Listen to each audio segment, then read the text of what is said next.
Hello and welcome to a special 2-hour edition of Your Money, Your Call.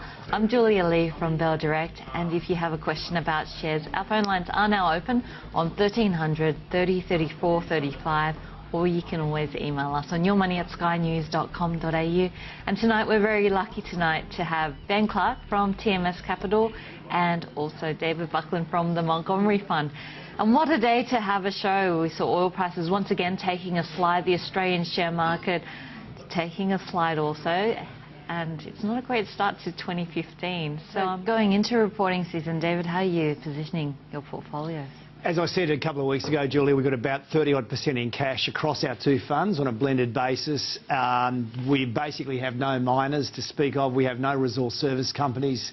Well, I think we've got pretty high-quality industrials with good prospects, and the idea is to analyse the interim reports in great detail and then work out where some of these stocks will be thrown out with the bathwater a little bit. I think, particularly if this whole deflation story gets a little bit of a life of its own in Europe, and then I think there'll be some individual stocks with good prospects and try and buy them at the right price. Okay, and I just noticed in trading today, the miners, they were some of the worst performing stocks on the market, naturally, and also some of the best performing stocks. I mean, just looking at BCI, and we saw it up by 5.8%, Northern Star, gold miner up by 5.7%. Ben, are there any in that mining space, either the materials or the oil and gas? We're looking at some of those companies, but we're not dipping our toe in the water yet. Okay, so remaining cautious. I mean, 2014 wasn't a good year for contrarian investors, but with oil prices below $50, are you starting to get interested, David? No.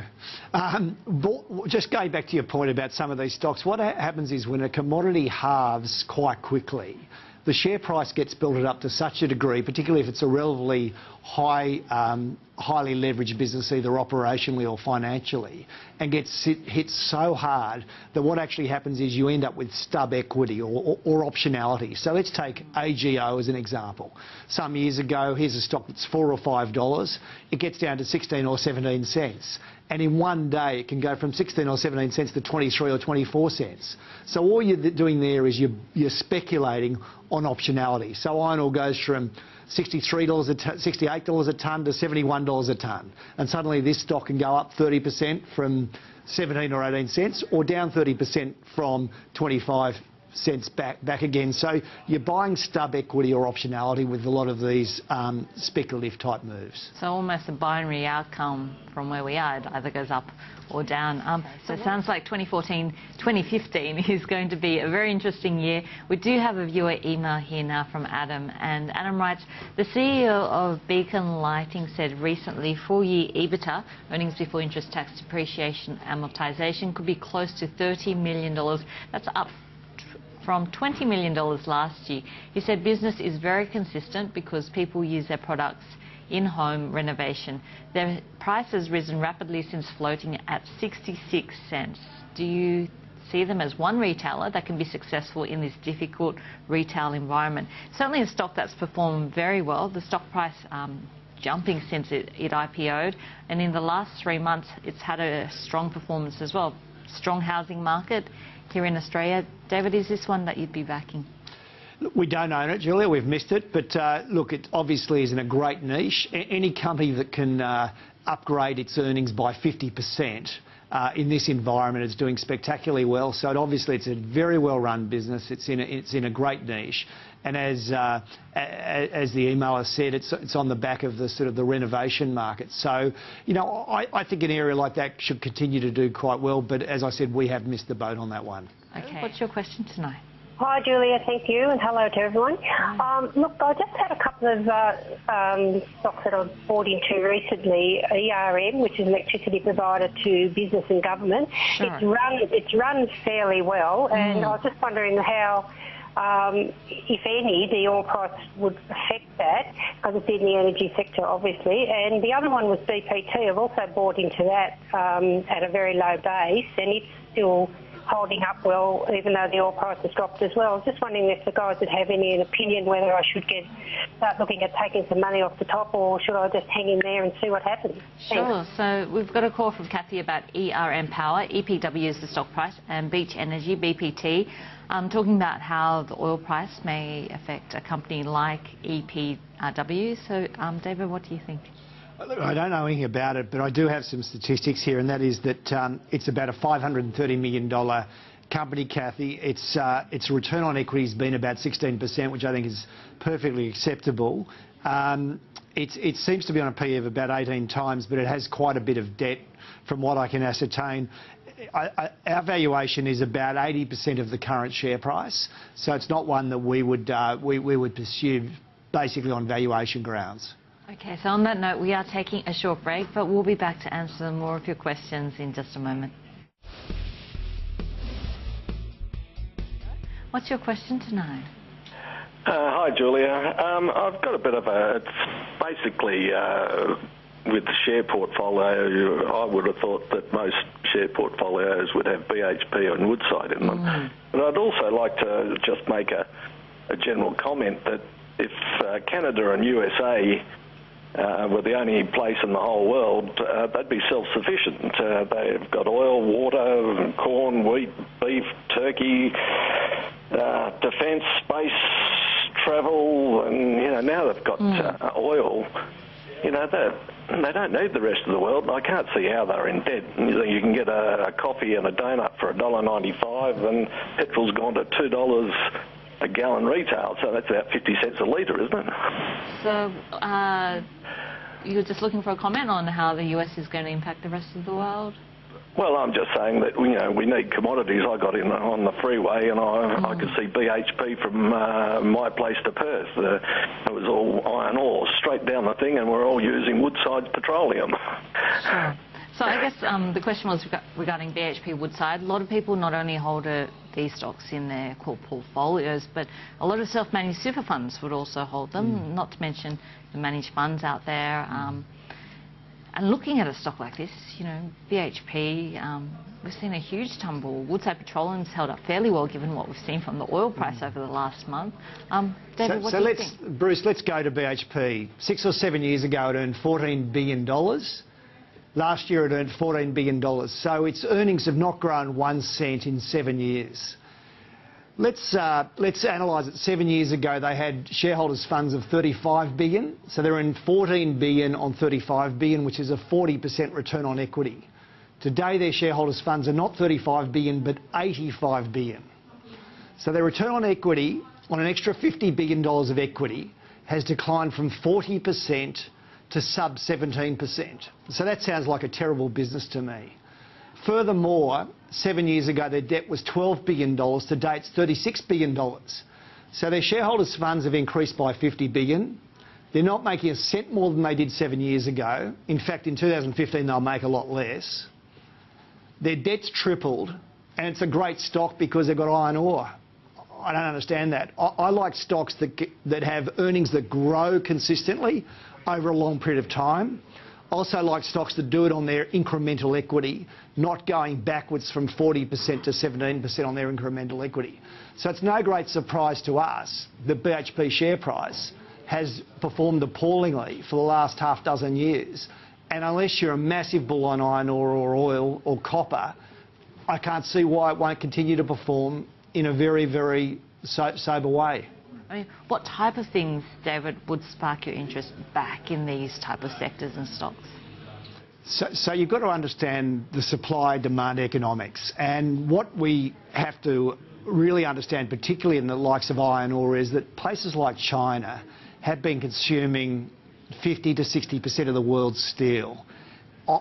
I don't think that's sustainable. And I think a lot of people would argue that it's been built up on indebtedness and ghost cities and sub-economic investment, particularly by local governments within the Chinese economy. So I'm erring on the side of Ben here. I would much prefer energy to the likes of iron ore as an investment. So I much prefer Woodside over BHP if I had to choose one. Okay. But at the end of the day, I think as investors, rather than speculators, what we're always trying to find is we're trying to find businesses where you have a great deal of confidence that the earnings could be neatly higher, solidly higher in 2, 3, 4, 5, 6 years' time. And if the return, if that's the case, there's a better than even chance the share price will also be higher, all things being equal, on the same equity or incremental equity than it is today. And I just painted the story of the BHP over the last 6 or 7 years, where its return on equity has declined from 40% to 17%. It's no great surprise the share price has done, miles worse than the higher quality industrials whose earnings have grown. So looking at the IRES, this is a stock that's held up fairly well over the past year, up 11% in a market that's been flat. What are your thoughts on IRE? I think it meets a lot of right criteria. It's a very high return on equity business, about 25 percentage points. It's a reasonable size business, $1.75 billion. It's got relatively low indebtedness, about 25% debt to equity. It's also got some growth prospects. Several years ago, it was really Bloomberg and Reuters that shared the space, and I think IRES have now positioned themselves as a very strong number 2 down under. And the question is, can they position themselves as a very strong number 2 to Bloomberg in places like the United Kingdom and actually have a sort of a growth story as distinct from what I call a cyclical story? Now, that said, Richard, it's currently in the high 10s, and we would value it at around about $10. So it's one that we haven't entered because it's always just been a little too expensive for us. But it meets a lot of our criteria in terms of return on equity and indebtedness. I should just also add one more point, Richard, and that is, as investors, we have to disseminate between living on the sheep's back, such as BHP or Rio, and actually trying to buy good stocks. And I can think of several industries around the world, steel, automobiles, airlines, as an example, which have driven economies, be it the US, Japan, etc., but they haven't actually been great places to necessarily invest. So we must differentiate between these guys being important to our nation as distinct from being good investments. Okay, so Freelancer, I mean, it reached a high of $2.60, which is pretty amazing given that the stock is now at 69 cents.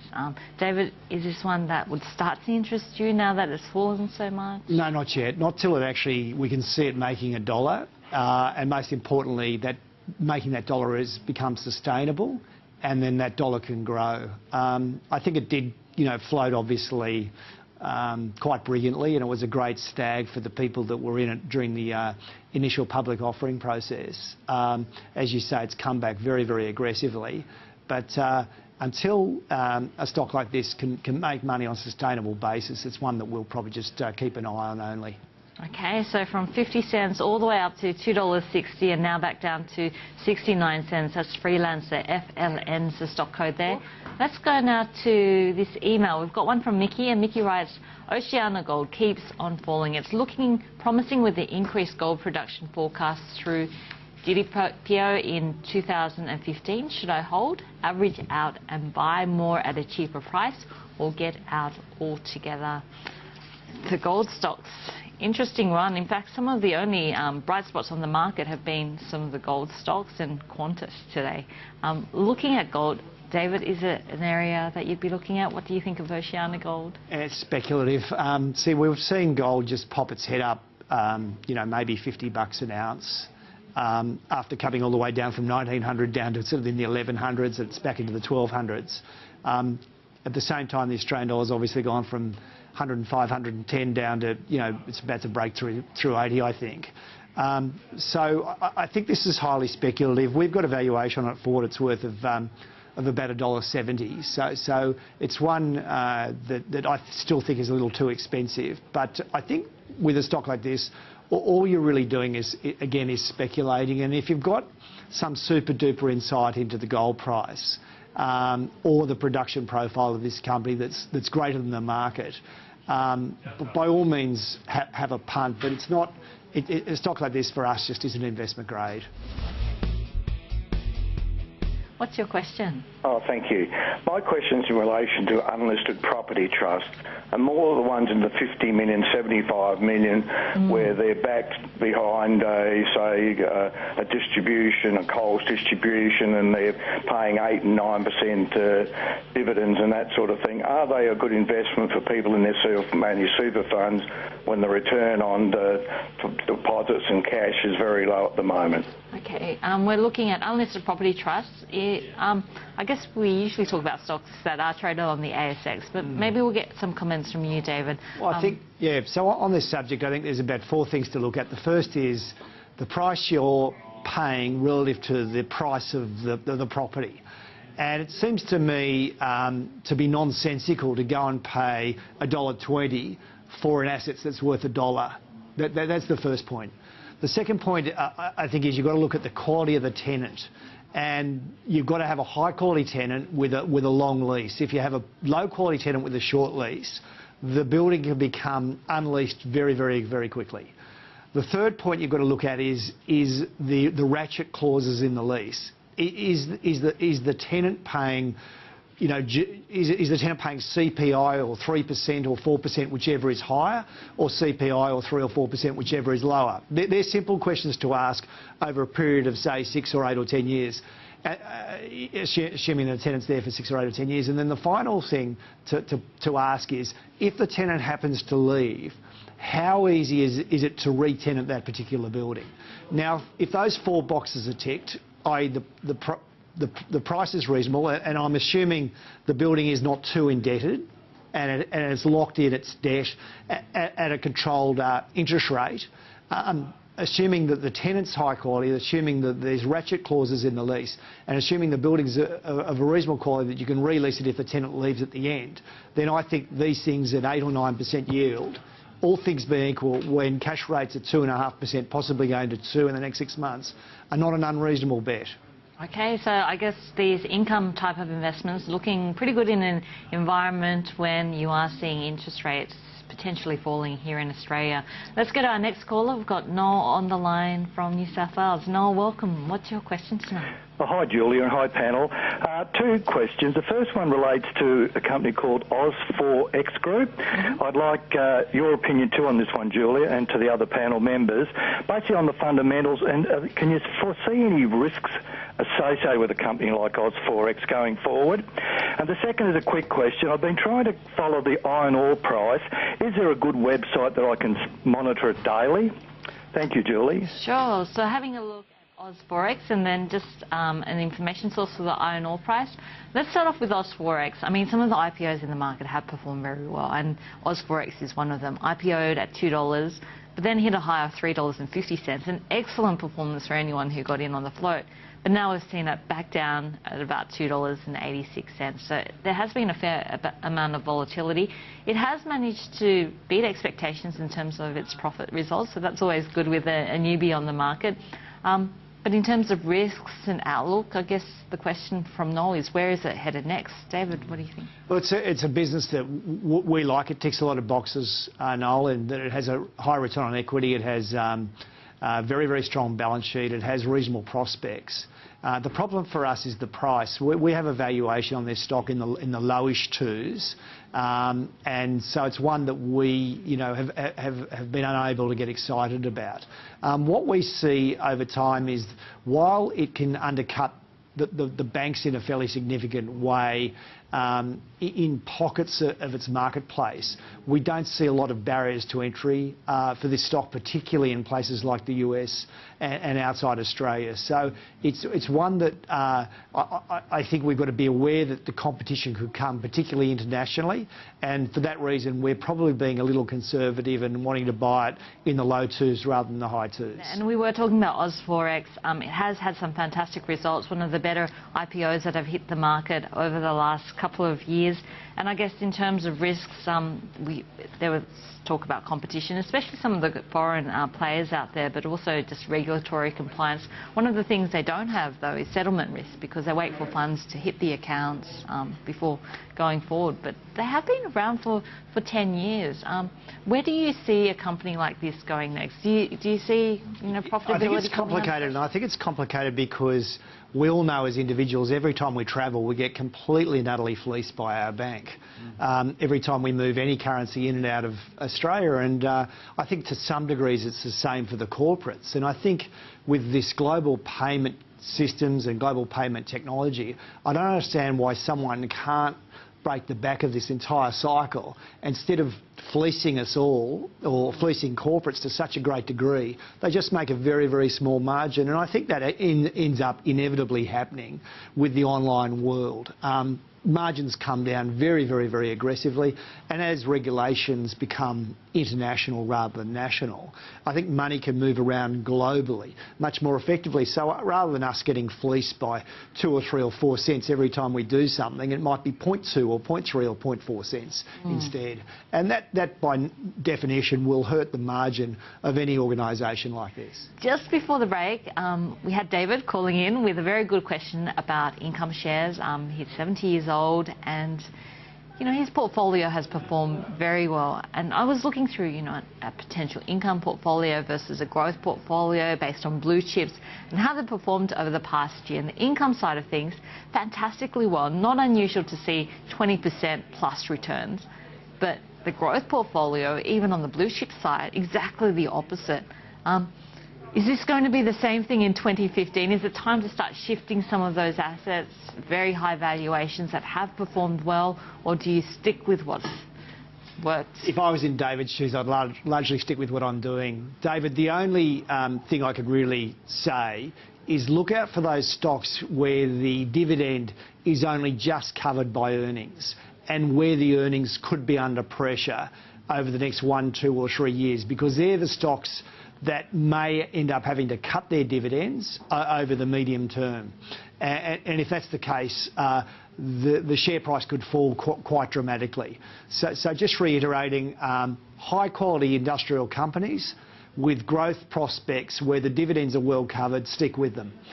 I should also just add to exactly what Ben said, and that is if you're lucky enough to find a really, really high quality industrial company that has really great earnings growth over the medium to longer term, the dividends will often grow with the earnings. So the dividends may not look great today, but relative to the share price today, in 3 to 5 to 7 years' time, you'll end up looking back saying, gee, what a superb stock. And one example would be M2 Telecommunications, which over the last 10 years has gone from about 25 cents to over $8. And its dividends have consistently grown with its earnings. It's been one of the great performers of the Australian market over the last 10 years. And that's one, if you got in early, you are now getting superb dividends, but most importantly, on that 25 cent entry price or 50 cent entry price or $1 entry price, the dividend yield is absolutely off the Richter scale. So try and find 1 or 2 really high quality industrials. Isentia was one that I think could fit that bill. It floated for $2.05 back in June. ISD is the ASX code. It's now about $2.70, $2.80, so it's probably run a bit too hard. Another one is International Patent Holdings. It was also about a $2 stock. It's now $3.50, so it's also run too hard. But very, very high quality industrials that could do particularly well over, say, a 5-year period. If you get in early and just stick with it, the dividend yield may look good when you reflect on it 3 or 4 or 5 years down the track. Yeah, I mean, it's getting harder for income investors. It's getting really hard. And that's what happens all around the world as central banks squeeze down interest rates to next to nothing. What happens is people who have been good savers are getting hurt. Wool was down 12% over the past year, so it has been quite a painful ride. And I remember, David, you talking about Tesco and Sainsbury over in the UK and the experiences that they've had, and just having a look at some of the stock prices of some of those UK stocks and grocers. Tesco's down a massive 45% over the past year, Sainsbury down by 37%. It makes Woolworth's 11% decline seem relatively small. I mean, do you think that in the in the longer term that we will be seeing some of these competition concerns continue to affect price, or will we see a bounce? Probably both. I think we'll see a share price bounce, and I think we'll see competition concerns increase dramatically over the medium to longer term. So just for some context, both Aldi and a discounter called Lidl have gone into parts of Europe, including the UK, and attacked the incumbents. In the UK it was actually 4 incumbents. In France it was also an oligopoly, and attacked them effectively on great prices and great efficiency. Now, just to give you some context, Woolworths has revenue of about $60 billion, of which groceries make up about 5/8 of that $60 billion. Aldi have revenue of about $3.5 billion. So it really is just a flea on the elephant. But the problem is that everywhere Aldi's gone, it brings down the margins of the incumbents. And Woolworths, I think, judging by the work that we've done, is the highest margin grocery retailer in the world. Its margins are sort of 6 or 7%, depending on whether you're looking at EBIT margins or EBITDA margins. So all you have to do is bring down the margin by 1 whole percentage point, and your earnings come under a certain amount of pressure. And I think as Aldi goes from 350 stores to, say, 650 stores over the next decade, then that's more likely than not. And another very good case in point is a French-based grocery retailer called Carrefour's, and that share price has been hit very hard. So we've sort of seen how this movie plays out in countries where it's got a broader positioning, as in there's 4 players. In Australia there's only 2 players. So I think the Australian players are less vulnerable, but I still think that they're somewhat vulnerable, and I think it'll take time. So I think Woolworths, has come down from 38 to 29. It'll probably bounce, but I don't think it's the buy that it was before Aldi really started picking up serious market share. In that retailing space, any stocks that interest you? I think it's quite hard. I think we've got a situation in Australia where wages growth is running at a 15-year low. Consumer sentiment is poor. The excitement has come out of the resource sector in a major way in the last 6 months. People are now realising that the sex appeal of China is probably behind us. So I actually think that discretionary spending particularly could be, on the nose somewhat. Now, I won't call it a retailer, but it is a little bit of a discretionary spend, and that is Flight Centre. And it's one that obviously has a close relationship to the value of travel. And I just think with low oil prices, tickets may come down a little, and that might get, once the Australian dollar settles, it might get people back into travelling a little bit. And so that could be one that would be worth a bit of a look at, given it's been so severely dealt with. Okay, so Michael, hopefully that gives you some ideas. Green Cross GXL is the stock code from Ben, and Flight Centre FLT from David. We are taking a short break, but we'll be back to answer more of your questions in just a moment. What's your question? Thank you very much, Julia. I was just ringing to say that I've been running my own super fund for a few years now, and one of the earliest stocks I got was a listed property trust called Cromwell. CMW, and I have found them to be really nice providers of dividends on a quarterly basis, and sort of averaging about 8%, which has been steady over the whole period of the time. So I just wonder what the panel thought of them. And also, a little while ago, a few months ago, you mentioned a share called Logicams, LCM. Yes. And I would like to know what you think about Mr. Logicams now. Sure. So Cromwell and Logicams, looking at CMW, Cromwell looking very good. In fact, historical dividend yield of 7.5%, even though we have seen the share price rising very strongly. Looking at the Australian office market. David? I don't have too much to add there, Lindsay, except to say that that obviously the property trust sector particularly has benefited greatly from the massive decline in interest rates. and that's flowed through to any high-quality landlord. And Cromwell sounds to me like they're one of those, particularly given they seem to be giving you very reliable dividend stream or distribution stream on a quarterly basis. So it sounds to me as though it's one to keep on with. But you know, as Ben also warns, one day, not necessarily 2015, but one day, interest rates will go up, and we've just got to be a little careful if you're just there for yield only, and that yield is not supported by growth or by net asset value. And by that, what I mean is that if the net asset value of the company is $1 and selling for $1.20 or $1.30, long term to me that is a bit of an illogic on the basis that you or I, Lindsay, could go out and buy that building for $1. Why should we go and pay a bit of script which actually sells for $1.20 or $1.30? Having a look at the last 3 months, oil search is down 17%, which seems like a lot until you compare it to Santos, which is down about 44%. So if you had to pick between the two, which one, David? I wouldn't. Well, I'd stick to Woodside if I had to pick an oil stock. So Woodside, looking at balance sheet strength in this type of market with oil prices falling as they are. On that note, we will be back with more after this short break. If you'd like to speak with our expert panel, please give us a call on 1300 30 34 35, or you can email us at yourmoney@skynews.com.au. And we now have Kerry on the line from the Gold Coast. Kerry, welcome to the show. What's your question tonight? Yeah, panel, how you going? Good. Thanks to your colleague, Julia, Charlie Aiken, I guess, Qantas. Oil price is crashing. I mean, everyone says you lose money in airlines, but this thing's just going bang, bang, bang. Thank God I got it on before Christmas. But, yeah, just thoughts on airlines. Everyone hates them, but economics of it's looking okay. Thanks, panel. Nice work, Kerry. Qantas, I can't believe it, up 140% over the last 52 weeks. So you would have done extremely well. Oil prices crashing, great news for Qantas.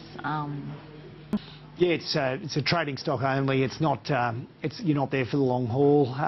The economics of these businesses is generally appalling. There's hardly an airline that does well over the very, very, very long term. And the other risk that Qantas has is that it's up against airlines that are effectively controlled by sovereign governments from the Middle East that have a very, very low oil price. So, you know, I think it's always going to be challenging for a business like this, but, you know, it's obviously been a superb trade, and it may go on a bit longer, but, you know, don't hang around forever. Okay, so Qantas up 140% over the past year, but our panellists saying that it is very much a trading stock, things moving in its favour at the moment, but one day that might turn. Let's go to our next caller. We've got Stephen on the line from Melbourne. Stephen, welcome to the show. What's your question tonight? Hi guys, thanks for taking the call. I had a question on MTU, which is M2 Telecommunications. They've had a pretty good uptrend the last few months, and it started to topple off a little bit, and I just wanted to see if the panel had a technical or a fundamental view on the stock. Sure. So having a look at M2 Communications, this is another stock that's done extremely well. It does look like it peaked back in November and at a very nice price of $8.75. At the moment, it's at $8.03. David, having a look at M2 Communications, a lot of those smaller telecom companies have done well over the past few years. Can it continue? This has probably been one of the best telecommunications companies in Australia in the last decade from an investor's point of view. Originally founded and run by Vaughan Bowen. Vaughan's now stepped back to be sort of head of I guess, M&A, and they have made 2 or 3 enormous acquisitions in the last few years that have seemed to have been very successfully transitioned. Jeff Horwath has taken over from Vaughan as the CEO. They run a very, very tight ship. You know, it meets ticks a lot of boxes that we very much like. We own it, but I'd have to say, you know, our valuation is not a million miles away from the current share price. So it's not one that we're sort of suddenly turning around buying in a hurry, because we don't see sort of enormous value in it at present. But it's one we still like for the medium-term prospects. Okay. From Lincoln Indicators was on the show, and I asked him about Intertech Pivot. Sure. The guy from Lincoln Indicators didn't like it, but Gary did like it, and yet today it didn't have a bad day on a bad day. So yeah, if Gary, if David could give us a bit of insight on it, please.